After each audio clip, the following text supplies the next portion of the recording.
Good evening, I'm student meteorologist Margaret Needham bringing you a look at Hurricane Milton as we're just a few hours away from it officially making landfall in the Tampa Bay area. Over the next day, it will be tracking across Central Florida as a Category 1 hurricane, and then by tomorrow afternoon, it will be making its way out into the Atlantic. Once it's out in the Atlantic, that's when southeastern coastal Georgia, you could be experiencing some of the effects of this storm, but right now we're really focused on this imminent landfall. Now, you might have heard that the storm has weakened over the past 24 hours, and that is true. It has gone from a Category 5 yesterday to a Category 3 right before landfall, but just because we have seen that category drop does not mean that we aren't still expecting severe storm surge. We are expecting historic levels of storm surge, and that's in addition to the tornado warnings that we've already seen pop up across the state throughout the day. That's also in addition to flash flood risks and heavy rain. Now we can take a look at what that storm surge will look like. Sarasota, you could see upwards of 12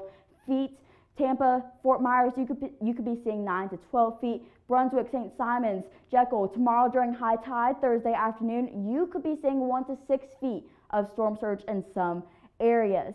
Now, we won't be seeing quite as much rain as we did with Hurricane Helene. Coastal Georgia, you'll be seeing about an inch of rain, but we will be seeing tropical storm force winds here in Brunswick, 24 miles an hour, 26 miles an hour in Folkston. That's currently, but as we make our way through overnight, we will be seeing those winds increase 32 miles an hour by tomorrow morning in Brunswick, 34 over in Folkston, 31 over in Valdosta. Those will continue to be tropical storm force as we make our way through the morning, but then they'll start to taper off as we make our way towards Friday. Now here in Athens, we're seeing some quite different conditions. We've been sitting under the influence of a high pressure system to our west. That's been keeping us clear and dry. We also had a cold front move through on Monday. That cooled us off quite a bit. We're sitting at 71 right now after hitting a high of 79 today. Overnight, we'll continue cooling down. We'll see a low of 54 as we stay clear. And then tomorrow, our temperature will only rise to 77 again, seeing those sunny conditions stick around. On Friday, we'll cool down a few more degrees, hitting 73. We see those lows really dip into the mid 40s. That's going to be the lowest that we've seen all season.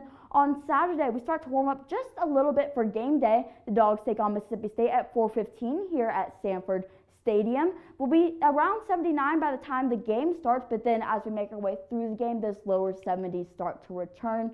We hit the 80s one more time on Sunday. We'll see a high of 83. Then we really start to cool off as we make our way towards midweek next week. We even see the mid 60s by Wednesday and getting back into the low 40s for our lows. The Weather Dogs will be keeping you updated over the next day as Hurricane Milton makes its way through Florida. We'll also be keeping you updated on the beautiful conditions here in Athens as we make our way towards game day. Once again, I'm student meteorologist Margaret Needham. Go Dogs!